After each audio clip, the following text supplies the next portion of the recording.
Welcome. Good morning, everyone, and thank you to Sam and all the organisers in putting on this first conference for the association.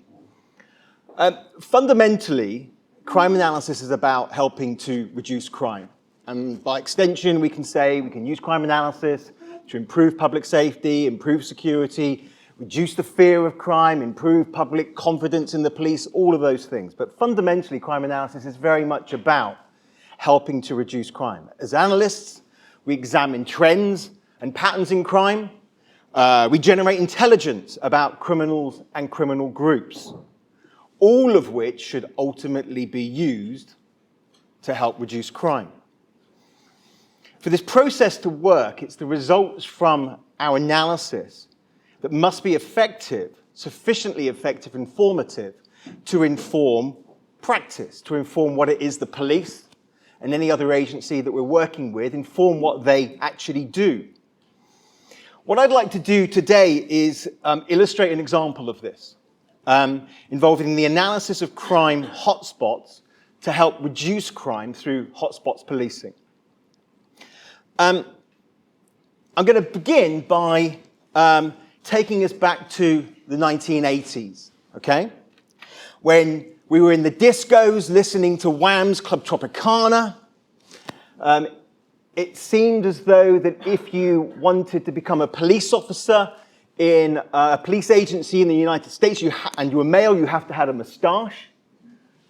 And that this question was still being asked.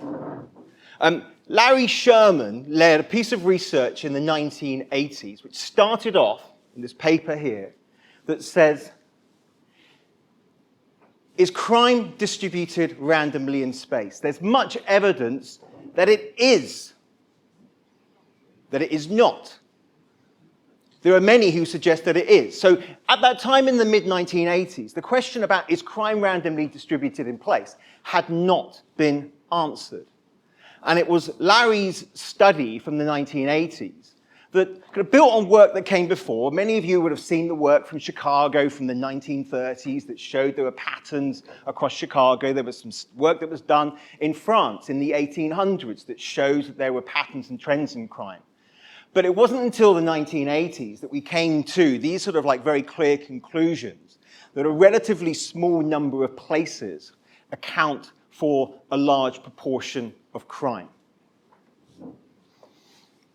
This was the main output in that paper. There were no maps in that paper. If you ever look back at that paper published in Criminology in 1989, there's no maps there. And that's because mapping software and GIS weren't really available until about 3-4 years later. The first time I ever used ArcView, produced by Esri or MapInfo, was in 1994 and 1995, 5-6 years after Larry and his colleagues had done this research. Around about the same time, there was other work that was being done. For many years, since the formation of the first police agencies, in London, the Met, here in Malta, the Maltese police, patrol had been a key thing that the police did from day one. From day one, here in a police station in Malta, when you had the police force, what do? They go out and patrol. Same thing happened in London. They'd been doing it for decades, over a century. But it wasn't until the 1970s and 80s that someone for the first time sought to test whether patrol actually had any impact on crime, any impact on reducing crime. And it was this experiment in Kansas City that looked at this and basically said that traditional routine preventive patrol had no significant impact on reducing crime or on the public's feeling of safety, okay? This was even when, it wasn't just routine patrol, they even in areas said, right, in this area today, we want you to go out into this neighborhood, into this town, and we're gonna increase your presence by 2 to 3 times the usual level. Even when they did that, that's why they labeled it preventative patrol, rather than just kind of routine patrol of the same number of resources going out each day. They found it had no impact whatsoever on crime. But what they concluded from that is that whilst for years we've been using patrols, we need to think about the particular role that those patrols should play when we send them out on the streets, moving to directed patrol deployment as being the effective way that these patrols should be used, i.e., our patrols need to be targeted. During the 90s and the noughties, maps like this then became common, and a common fodder in any crime analysis unit today. Hotspot maps that are showing, yes, that crime is unevenly distributed. We look at certain neighborhoods standing out as having high levels of crime, high densities of crime, and we can even drill down to the street level, look within cities to identify the particular places where crime was seen to concentrate. It was then about over, the next 10, 15 years or so that one of the kind of key, most recent studies that's looked at the uneven distribution of crime is David Weisbord's work. David published in 2015 a study that looked at a whole range of different cities and basically led him to come to the conclusion of proposing a law of crime concentration. That we know hotspots that exist, we know there's an uneven distribution of crime, but let's build on Larry Sherman's original work from the 1980s, where David Weisbord was then saying we have a law of crime concentration where he suggested that there were two particular bandwidths of interest that we see consistently with regards to crime concentration. 0.8% to 1.6% of places within any particular area account for 25% of crime, and around about 4 to 6% of places account for 50% of crime. And he used data from a variety of different cities, mainly in the US, but also Tel Aviv in Israel, because he had connections with Israel, had data from there to propose those bandwidths based on that study, okay? 25% of crime within those small bandwidths of places, 50% within those bandwidths. So we have then results from a whole range of research over the last 30, 40 years that have been telling us now consistently crime is concentrated. Crime is geographically concentrated. A small number of areas account for a large proportion of our crime problems. At the same time, there's been a lot of research thinking about the way in how we use police patrols, originating from that Kansas City work in the 70s, 80s that said normal police patrols, sending patrols out there doesn't work. We need to think of our patrols being much more targeted in where they need to go. Hotspot policing is very much that in terms of its targeted patrol. Hotspot policing involves the targeted deployment of police patrols to the places where crime is observed to concentrate. So over the last 30, 40 years, we've had this parallel of the analysis being done, the research being done that says crime concentrates. We don't need to worry about a large number of areas within any city, within a neighborhood, because there's not much crime there.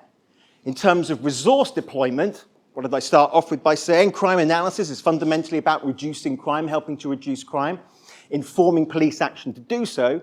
Hotspot policing is then the action that should then follow, targeting our police patrols to the particular locations where we have observed crime to concentrate.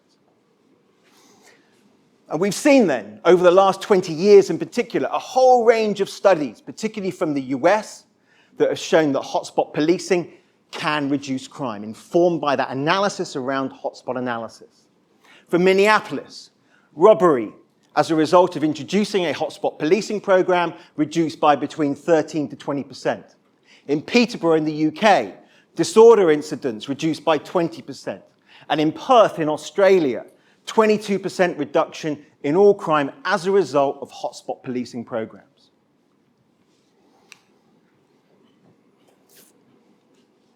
For hotspot policing to be effective, it requires good analysis. Most of the analysis, up until quite recently, in terms of doing hotspot analysis, has resulted in us identifying geographic areas within a city, police beats, areas for our police patrols. This image here is an image from the Philadelphia Foot Patrol experiment, where they were planning, based on analysis of the distribution of, in this case, violence, where the patrol should be deployed to. With this map then indicating one of those patrol areas. It's identifying a geographic area. This is where we need to deploy our patrols, okay? Hotspot analysis informing then the direction of where those police patrols should be targeted.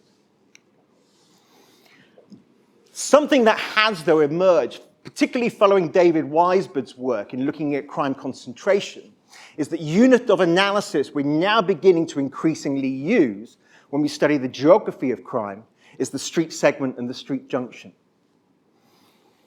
These two maps here you see here basically are based on the same data. This is a kernel density estimation map saying, look, these are where our hotspots are located. Here now, the unit of analysis is the street segment. This is identifying the particular street segments where we have the highest levels of crime, the most criminogenic streets in this particular area. And there's two things to particularly notice here with this level of highly granular analysis. The first is that even in our hotspots, we have places which are identified as hotspots, but there are streets, shown in grey there, where very little happens. In some cases, there's no crime whatsoever on certain streets within our hotspots.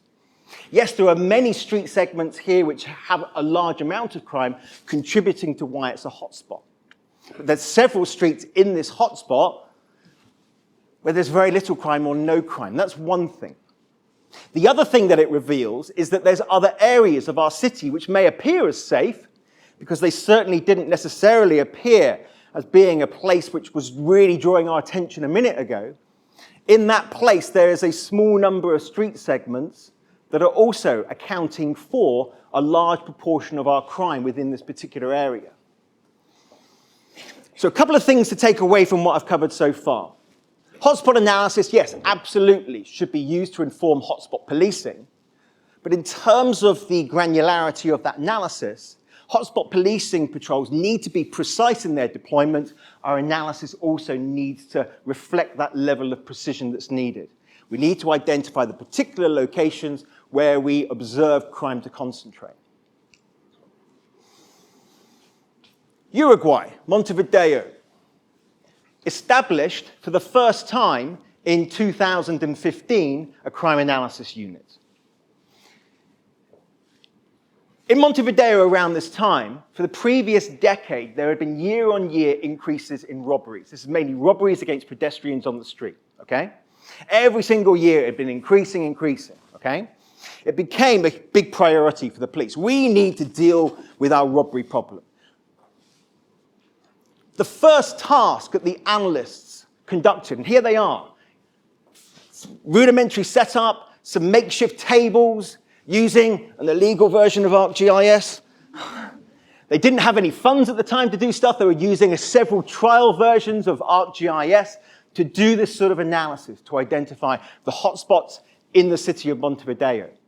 But they had seen some of the previous research. They'd heard about David Weisbord's stuff, which was saying, let's look at a level of granularity finer than these blobs on maps to instead identify the street junctions and the street segments which are responsible for a large proportion of our crime issues, okay? It's direct analysis. This is a direct output from their analysis. You can see the circles on the street junctions representing the number of robberies. The larger the circle, the more robberies. And those lines are highlighting particular segments of street which were particularly criminogenic, where there were most robberies, okay? They looked at time of the day, because these may not be hotspots all of the time, with their main hotspots following this typical trend. Mondays through to Sundays, hours of the day, it was an evening, nighttime problem when these robberies would take place in the city of Montevideo, in the hotspots, the hot segments, the hot street junctions they had identified. They looked at their data to see, look, David Weisbord's proposed this bandwidth. Let's see how we in Montevideo relate to that. And they similarly found, wow, our crime is really concentrated. 0.8% of places are accounting for 25% of robberies. When they looked at 50% of the crime, it was even more concentrated than what Weisbord had proposed, that 50% of crime would be concentrated within, 2.8%. It was this analysis that was run by their newly established crime analysis unit, which then led to the police then thinking, right, there's an opportunity perhaps for us here. We've seen the evidence from elsewhere around the world about hotspot policing. Nowhere in Latin America has of yet implemented a hotspot policing program. Let's be the first. Let's be the first place in the whole of Latin America to introduce a hotspot policing program, because we've got the concentrations of crime. We know exactly where those concentrations are. We know the most criminogenic street segments, street junctions. Let's design a hotspot police program to replace our routine patrol. Every single day in Montevideo, before this program began, 500 police officers out patrolling the streets, not directed really to where they need to be. Let's use that same police resource in a much more directed, targeted way, is what they then decided to do. On the 11th of April 2016, PADO was implemented. PADO being their name for their hotspot policing program. It involved 525 police officers who'd previously been doing routine patrol, now forming this dedicated team of PADO officers. 120 hotspot patrol areas were identified, each of those patrol areas consisting of 6 to 12 street segments. These 120 areas accounted for 30% of all their robberies. One of the things they did in Montevideo, which was very different, subtly different, but very different to the other hotspot policing programs, is that these areas you see here, the areas shown in orange, these are the actual routes that were decided upon as being the routes that the police should take. They weren't just said to go to an area and walk around the streets in that area. No, we want you to be really precise. This is the patrol route that we want you to take. And you have to stick on this patrol route. If we find any of you wandering off to any other streets, well, they didn't resort to physical violence, but, you know, they were monitoring them. All the police officers had GPS, so you could watch them live from the operations room to see if any of them strayed off from any of the street segments that they had been assigned to. You could monitor them. They were organized into groups of 2 or 3, patrolling on foot, not in cars. Why on foot? The problem was robberies against pedestrians. The best way you can deal with that is by the police officers being on foot on the streets, not by sitting in cars parked up around the corner waiting for something to happen. The police were also going to be on foot. Patrolling during the hours of 5 till 1 o'clock on Monday to Saturday, because Sunday was the day of rest, okay? Also, this was a reflection of the patterns. Little less crime on Sundays. The hours when they were patrolling goes back to that data clock chart I showed you earlier, which said this is when we know these robberies happen. You don't need to be there 24 hours a day. We just need to be patrolling these particular routes on these particular days. They organized these PADO patrols into 10 circuits. Each circuit had a supervisor assigned to them who would go around in their patrol car, checking that those patrol officers were where they had to be, patrolling those routes at the right times. Those foot patrols were also supported with about 2 to 3 motorbike patrols within each circuit, going and driving between the hotspot policing locations.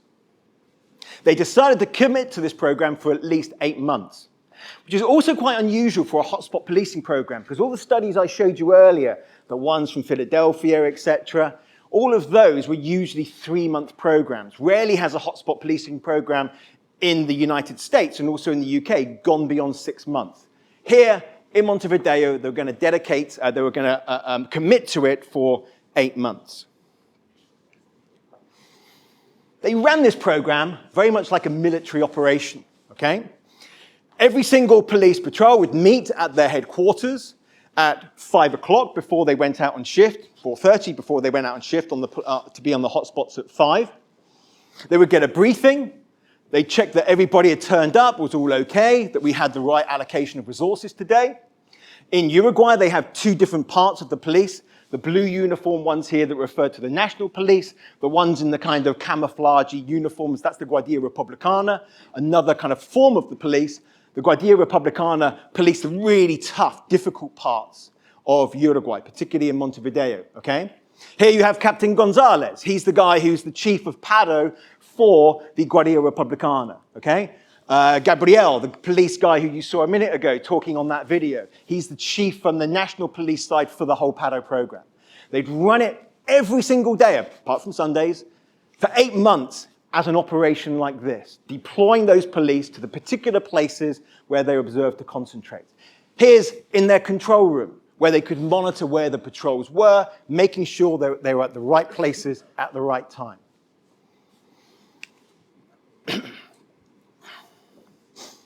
So the analysis had done its job first of all. The analysis had identified these are the places where we need to deploy resources to. It's then up to the police patrols to stick to their commitment to patrol the places where we observe crime to concentrate. And like Sherman also says, as long as the police fulfill their duties to do the things that they're assigned to do on their hotspots, the next task for the analysis then, for the analysts, is to say, right, okay, let's give them feedback. Let's give the police patrols feedback about whether they're having any impact, and every 3 months or so, do a much more detailed evaluation of the program. How you do that is the analyst's job. It's for the analyst to work out how to do that, not those frontline police officers.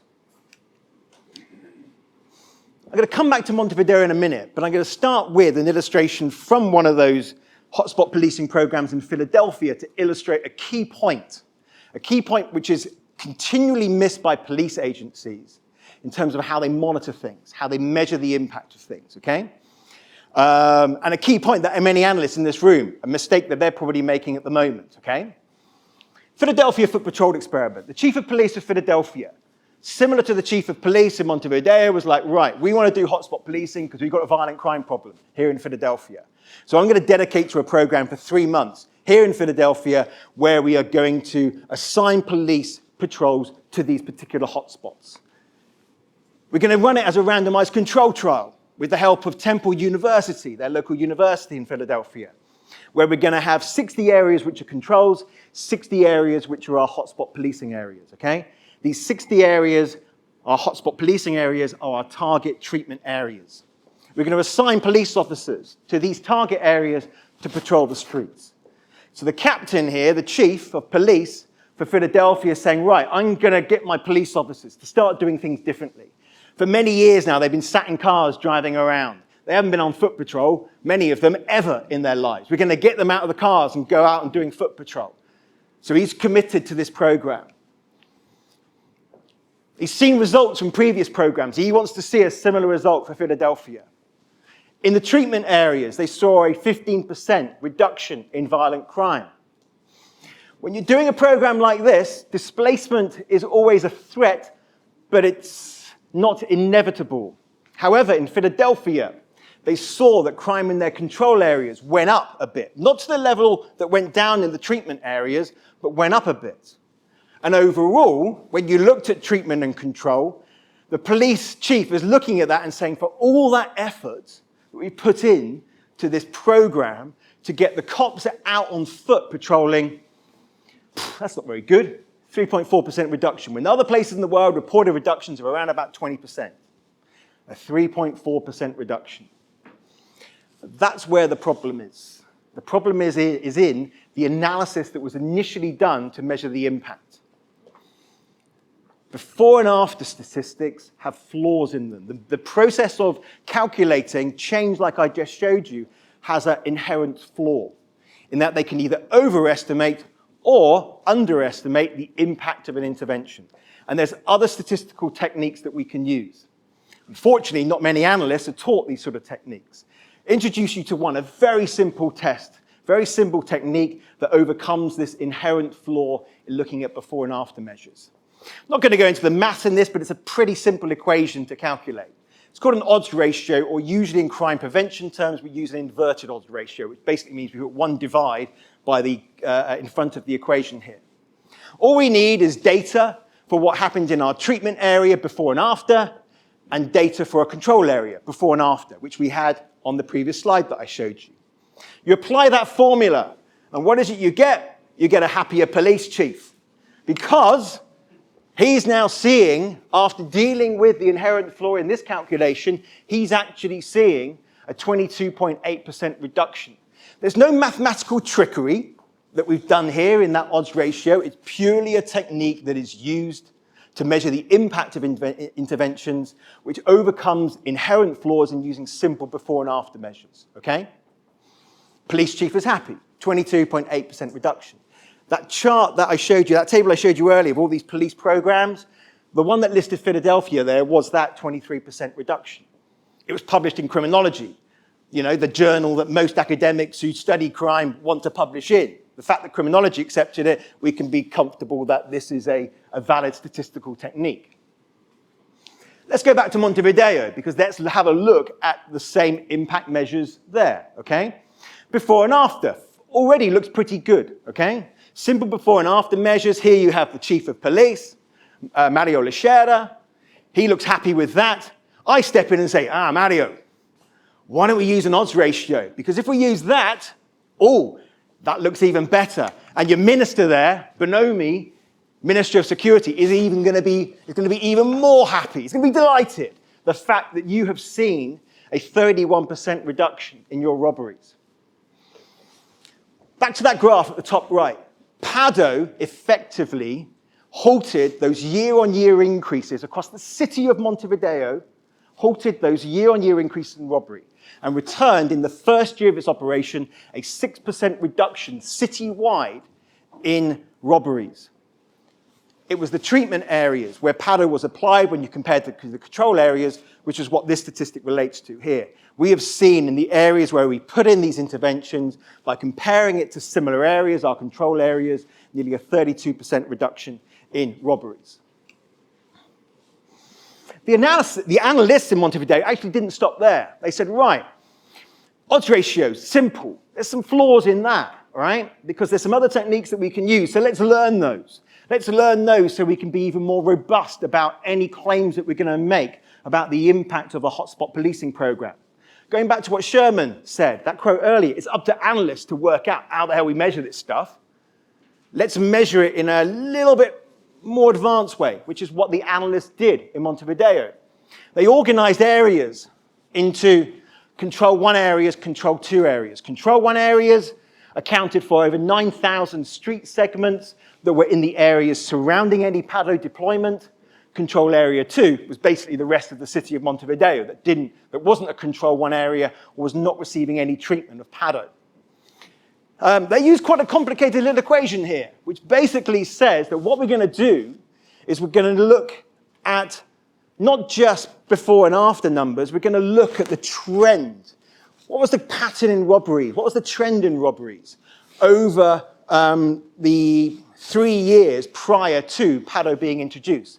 Let's also consider seasonality, because robberies in Montevideo go up, go down over the course of the year, okay? So let's take that into a consideration as well. That's basically what they did in that equation there. This is published, by the way, with the analysts who worked on this with me. I'll reference that paper at the end as well. Based on that more robust mathematical approach to consider trends and seasonality, again, all the results were pretty damn good, pointing in the downward direction.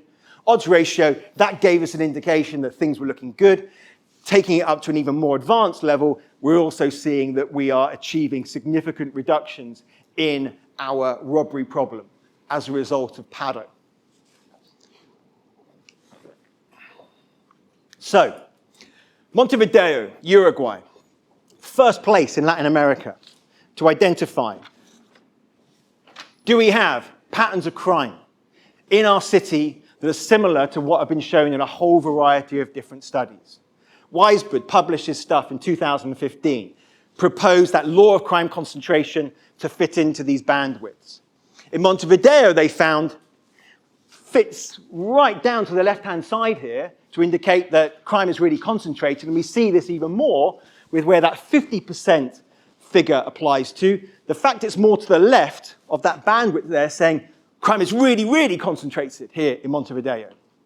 That's why a hotspot policing program is likely to be effective, because our crime is really concentrated into particular parts of the city. Now, in Latin America, it's good when you get a country like Uruguay step up and say, we're going to do this, and start talking about it. Because the thing that they love in Latin America is competition. Okay? You just need to go to a football match between Uruguay and Chile, or Argentina and Brazil, and you'll see they love a bit of competition. So what then followed was these other countries then stepped up and said, look, let's just repeat the analysis that they've done in Montevideo to see if our crime is concentrated. From Rio de Janeiro and Niterói to La Plata in Argentina to Medellin in Colombia. Let's look at if our crime is similarly patterned, if our robberies, which we have big problems with in these cities, do they also show these intense patterns of crime concentration? And the answer was yes. And even more so than what David Weisbrot proposed from looking at the States. Crime is even more concentrated in Latin America, which basically means there's massive opportunity for hotspot policing program to then deal with crime, reduce crime, potentially in these cities. Now, I said in Latin America they like a bit of competition. Neighboring Argentina were looking over the fence into Uruguay and thinking, oh, they're doing a really good job here with this program called PADO. Let's do the same. Let's implement a hotspot policing program. And it was in 2017, conversations began to be had with various authorities, different police agencies in Argentina about implementing some experiments, some trials around hotspot policing. They'd never done hotspot policing in Argentina. Many police resources dedicated to patrol, but they weren't being targeted. So we had training programs like this for the patrol officers to now tune their minds to what hotspot policing involved. The analysis was done to identify again the particular street segments, the particular routes that we need those patrols to patrol around. This map also shows, so this map here shows 3 patrol routes. This other map here on the left shows the rotation between those routes. It was even decided using the analysis to say, right, it is better for a police officer to walk down this street to get to the next patrol area than walk around the other street. This is the more optimal route for them to take based on their presence in areas which also have reasonable levels of crime. The analysis being really precise and clear about where the patrol should be deployed to. Going out on observation visits, speaking to the police officers, making sure that they were happy, comfortable with things, asking them about their experiences, about doing this type of patrol, getting that fed back into the system so the patrols were then continually improved in terms of the support that they were given, the clothing they would wear, the equipment that they would use when they were out on patrol. In Argentina, it was trialed in 4 cities, La Plata, Morón, 3 de Febrero, and Santa Fe. Each city operated the program for 6 months. And the results were a little mixed until the analysis was done that picked apart these results. La Plata and 3 de Febrero ran fantastic programs, okay? One of the things that analysts and there was researchers from local universities were doing, they would go to the meetings both before and after the program had been implemented in each city to review things in terms of how they went about planning it, the implementation of things, and how they were monitoring it. They had, for each one of those categories on the right there, 5 things that they were looking to score against within each category. That allowed them to come to some measures for each city about how they did in relation to planning for the actual implementation of the program, the implementation of the program itself, and the monitoring of the program that then followed. In La Plata, it was a well-executed program, similarly in 3 de Febrero. The planning was really good, the analysis was good, the analysis was then used to train police officers to tell them why they were looking to be deployed to these particular hotspots. The hotspot police patrol officers received training, 2-hour, 3-hour workshop, which tunes their minds into what it is they needed to do, okay? They did that in La Plata and 3 de Febrero. They did that also in Morón, but the problem is that the captain who was running this program didn't attend any of those meetings, didn't buy into hotspot policing, thought he knew better, and basically told his troops, no, I don't want you patrolling these streets today, I want you to go in that direction. I know where the crime is, I want you to go over here. Next day, I want you to go over that place. The captain who was running this program in Morón for the first 3 months wasn't doing what he was told to do. The police chief then found out about it 2-3 months into the program, sacked him. You can go and work elsewhere. I'm bringing in someone else to run this whole program. I'm even going to bring in some new patrol officers because you have then kind of told this lot, hotspot policing, it's a waste of time. I'm going to bring in some new patrol officers. And at the beginning of the second 3-month period, over the 6-month duration, the new captain was in place running that program in Morón. New police patrols were put in place. They were all trained beforehand, before they went out on the streets. And that was the result that then happened. Over the second 3 months, they then did a really good job in reducing their problem of robberies. Santa Fe, it was a bit of a fuck up. Excuse my language. They screwed it up, basically, okay, in what they did in Santa Fe. The analysis was pretty good to begin with, but then it was chaotic in terms of how the program was run, how it was supervised. Very lack of supervision, there was no supervision really around the police patrols when they implemented it over the first 3 months. The police were initially going to the hotspots, then just wandering off to wherever they wanted to go, okay? They're being dragged off to all these other things. They often wouldn't even turn up at the hotspots. We were monitoring them from their GPS. Many of them didn't turn up, didn't do the job. They would go somewhere else. They then began to change that, but it took a long time for them to change, and we only really saw reductions begin to come into place very much towards the end of that 6-month program. But that was all kind of captured here. Program implementation was of a low quality, okay? That was indicated by the monitoring that was being done during the course of the program. If I hadn't shown you the stuff on the right there and was just talking about the impact of hotspot policing, people would look at that and say, yeah, where it works in some places doesn't work in others. Hotspot policing works everywhere. It's usually implementation failures that lead to the failure of an implementation to work. That was certainly the case here with these 4 cities. So, Argentina, 2017, 18, into 19, they were implementing this program, and based on those results, they then followed that up with a 20-city program of hotspot policing afterwards. They expanded it from the 4 to now adopt it in most of the major cities in Argentina. Hotspot policing is now taught at their police academy to all captains and people of senior rank. They know what it is, and they bought into the process. Analysts, one of the first things that they do when you get recruited as an analyst is to look at patterns of crime within your city, look at concentrations of it, to make sure you recognize that crime is patterned in the way that it is here. There's competition in Latin America. The Brazilians have been looking over down south to see what Uruguay have been doing. They hate the Argentinians to be doing something before them, so the Brazilians then got in the act. What happened in Brazil is that we were developing some interest in Brazil, me and some universities in Brazil, something called the Inter-American Development Bank, who are supporting a lot of these programs. We then started doing some work across Brazil to kind of consult with cities to see if they were interested in adopting a hotspot policing program. They needed the data to do it, they needed to do the analysis to support it, and they needed senior buy-in to do it. And we were literally about to implement programs in those 3 cities listed there in March, April 2020, when something happened. COVID, lockdowns happened, yeah? Okay?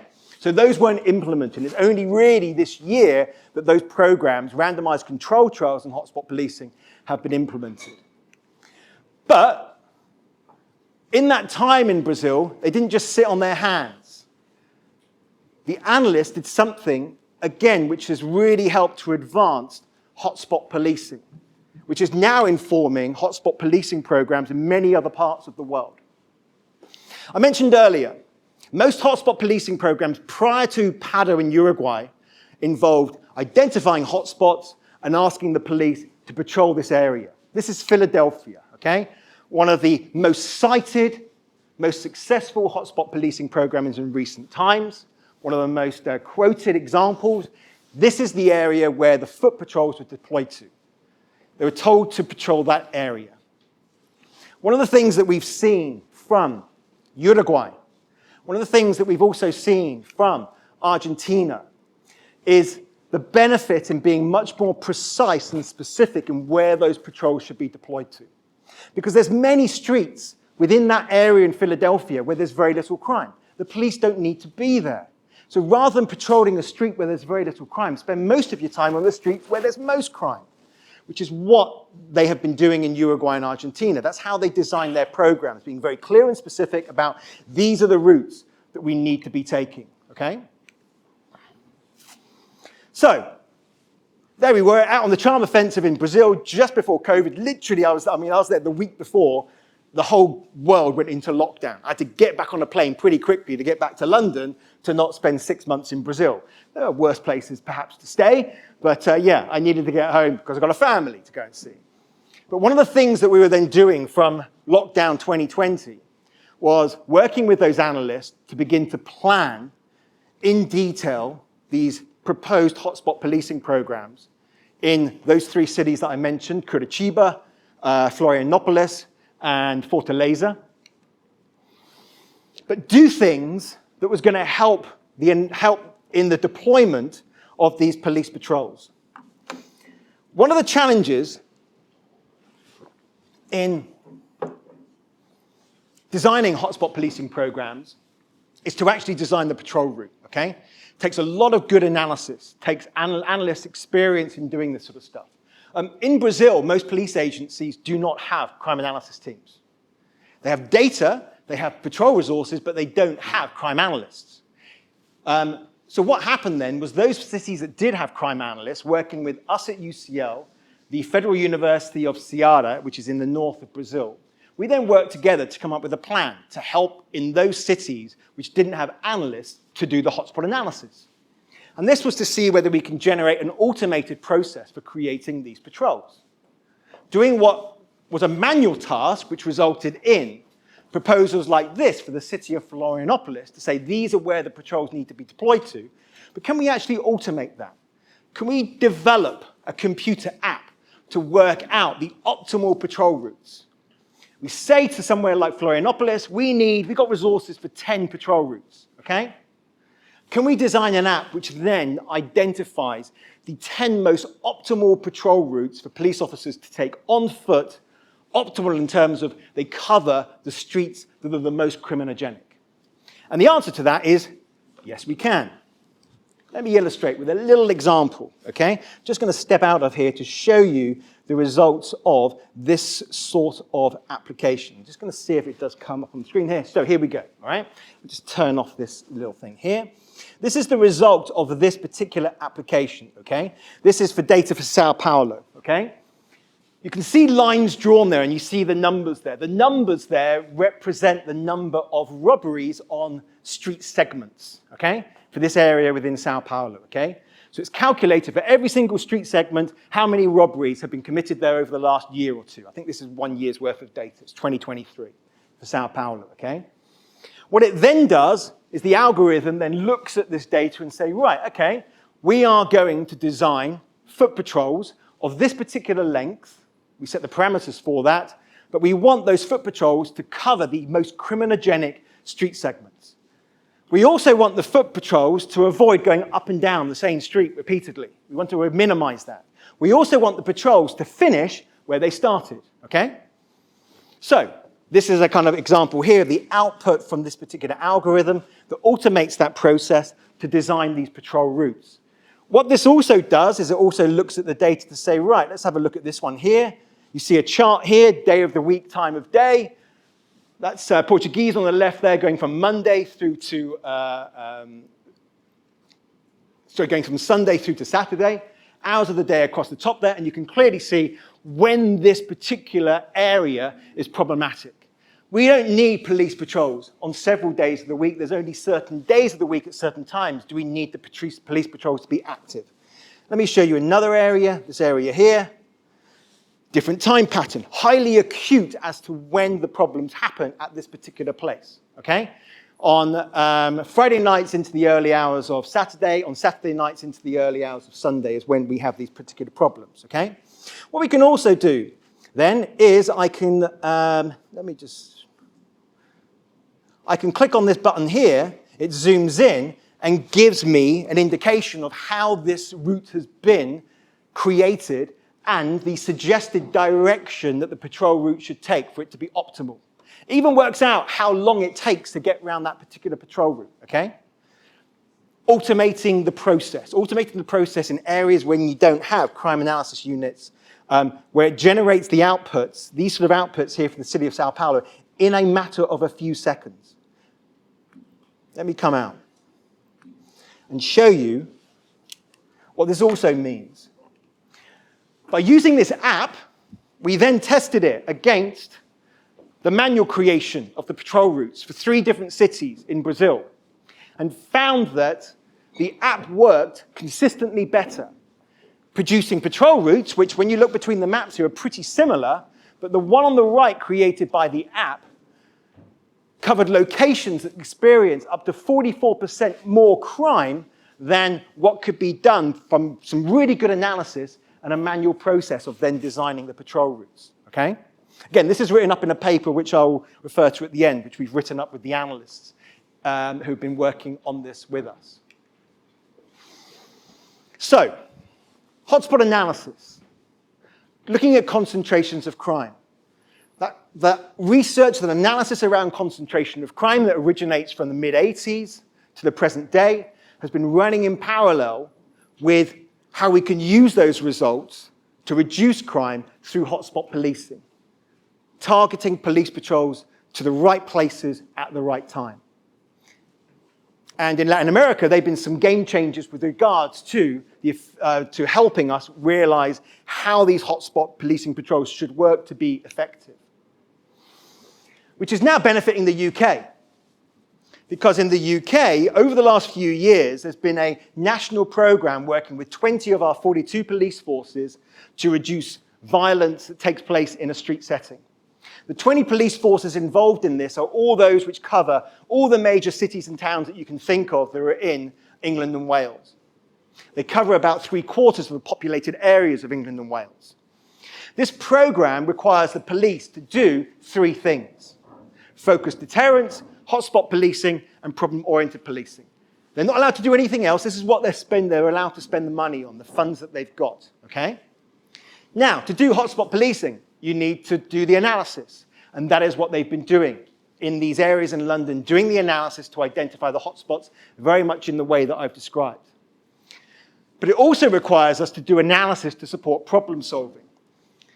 Let me just explain very quickly the subtle difference between these two here. Hotspot policing, effective program, but what it typically does is it suppresses violence. You have patrols deployed to certain areas and their presence aims to deter crime. The presence there suppresses the violence. Hotspot policing doesn't concern itself with thinking about the type of violence that's happening, whether it's assaults, whether it's rapes, whether it's robberies. Doesn't matter, okay? It is looking to suppress the violence, reduce the violence through the presence of the police. Problem-oriented policing is about digging deeper. It's about identifying specific problems, the conditions that are contributing to the hotspots in the first place, and working out how we can address those particular conditions, okay? To be able to reveal what those conditions are, you need analysis. So analysts also absolutely playing a key role here with regards to problem-oriented policing work that is now being implemented in the UK. London, give you an example of the program that's operating in London and has been now for a couple of years, which we've been running with the Met Police. Every single year we have who we call 75 champions who join this program. These are frontline police officers working in neighborhoods and town centers. They're the ones who are leading for that year, hotspot policing, problem-oriented policing in their areas, in their neighborhoods, in their jurisdictions. We train them. We train them over a 6-month period. We get them to work each on a project where they're applying hotspot policing and problem-oriented policing. They're learning by doing, learning from the classroom, doing in the field. There's a whole range of other things we do. We train the analysts to make sure the analysts are suitably equipped to support their champions who are working within those neighborhoods, okay? We train the supervisors, the people who supervise these champions, because we need to make the bosses aware what the champions are meant to be doing and the role that those supervisors, those managers can play. And there's a whole load of other things that we do as part of this program. In London, this year, 150 candidate areas for violent crime. It's run as a randomized control trial, which basically means 75 of those were randomly selected as treatment areas, 75 as control areas. The 75 champions are working in the 75 treatment areas. What impact has it had? Because that's the whole point of crime analysis, isn't it? Crime analysis, the point of crime analysis is to reduce crime. All that analysis is then feeding into what the police should be doing on the front line. Here we have some of the results from the last year. In terms of looking at violence in general, about a 13% reduction. Modest, but still significant in statistical terms because we've measured that. Might be modest in terms of reduction, but these are the most difficult, violent areas of London, which have persisted as violent places for many, many years. Concerned about displacement. That can also be measured as well. Analysts are taught techniques such as this one here, the weighted displacement difference test, that looks to see whether we've just displaced crime to the neighboring streets. And the result from that test says, no, we haven't. We haven't just displaced it. These are real reductions that we're seeing here. When we focus on those projects, those areas that specifically were looking to deal with robbery against pedestrians, this is where we've seen some of the biggest increases. 32% reduction in the worst robbery hotspots in London. Pretty good result. The Chief of Police for London at the moment is pretty happy with what's going on here in terms of reducing violence. What London is also now learning from is what they've been doing, that I've mentioned in Uruguay, Argentina, and Brazil. Hotspot policing in London to date has been, here's your hotspot, go and patrol this area. Our influence on that, no, don't patrol the area, follow this particular patrol route, okay? So we're working with the Met at the moment to devise precise patrol routes within these hotspots to improve upon the existing hotspot policing work. The success of this in London has now snowballed with similar programs that we're coordinating and helping with the other 19 police forces across England and Wales. Currently, we've got a program running. We started it in July, goes on until next year. We're working with champions from every single police force who are championing their hotspot policing and problem-solving work. We're working with analysts from every single police force, making sure that they are trained to support their frontline police officers. And to support all of this, we've written a new guide. It should be out for free end of this year, early next year. A guide on problem-solving violent crime for analysts to be able to use and learn about a whole range of different techniques that they can use to look at this and deal with this particular issue. I started off by making one key particular point. Crime analysis is fundamentally about helping to reduce crime, okay? And that's a key thing that analysts, we should always be very conscious of. Why are we here? Why are we doing what we're doing? Am I generating criminal intelligence, which is then really going to be used to help my colleagues catch that offender, to counter that organized crime group? Am I doing analysis that's revealing trends and patterns, which is understanding the particular crime issue that we've got, so we can then use that to inform police activity? This little example here of hotspot policing is a fantastic example of where, over the last 10 years now, we have this real good synergy between what analysts are doing when they do their analysis well, in terms of looking at geographical and temporal patterns of crime, which then informs police action. Police action targeted to the particular locations where the analysis reveals crime concentrates. When that synergy works well, we see reductions in crime. Thank you very much.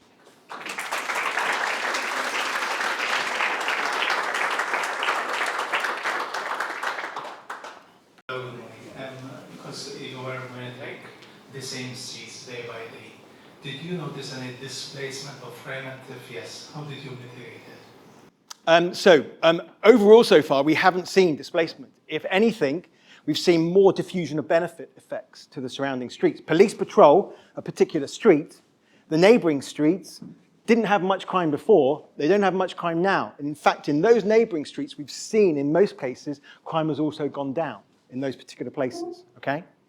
So, key message, the Latin American police agents, police officers in Latin America are the biggest displacement pessimists on the planet. Whenever you introduce, we started talking to them about hotspot policing programs, they're like, yeah, but this doesn't change the offender. It doesn't change the motivation of the offender. We said, that's not what we're looking to do here. We're looking to make crime, the commission of crime, more difficult. At the moment, it's easy for them to go out and commit these robberies. They're going to the places where it's easy to commit robberies, the places where there's the best opportunities. What we're doing with hotspot policing is saying, restrict those opportunities. Position yourself at these particular places, because the neighboring streets are not hotspots because they don't have the same opportunities. That's why you typically don't see these patterns of displacement occur, with violence, with robberies, etc. Okay? What what evidence is there? I mean, I know it's difficult to say, but what evidence is there that through effective taking physical actions, that crimes are not moving in a place where they're less detected, like for example in cyberspace, for example, whereas if there was a mugging, I want to mug someone, I can go on the street and mug him. Whereas if I know that that is not safe, I can pull him on the cybernet, which is still a crime, but it won't tally in the statistics, if you know what I mean. Yeah, so I have colleagues in my department at UCL who study patterns around cybercrime. And what we've been doing over the last few years is merging what we've been doing in relation to what happens on the streets to what happens in cyberspace. And the simple answer is those people who are looking to rob you on the streets do not then suddenly overnight transition themselves to mugging you from your bank account by committing online fraud, okay? It's a completely different skill set, okay? These offenders don't just transition overnight from street robbery to then committing online stuff, okay? In the vast majority of cases. There's always exceptions, but they don't do that. And certainly from what we've seen so far, anybody who then thinks of doing that, it takes several years of practice and learning to work out how to do that. The people who are committing that sort of fraud against you online probably have never robbed anybody on the streets before, okay? It's another way to look at it. Okay, thank you very much, Dr. Chainey. This was very interesting. I'm looking forward to your book. I'm just wondering, this was very much targeting towards the police. How much do you involve the society and the communities in hotspot policing? You typically don't involve society or community in hotspot policing. It's a directive to the police. This is where you should patrol. You're already patrolling, let's do it better by being targeted in where you deploy to. Problem-oriented policing, though, is different. A problem-solving approach, okay, can involve and engage with the community, okay?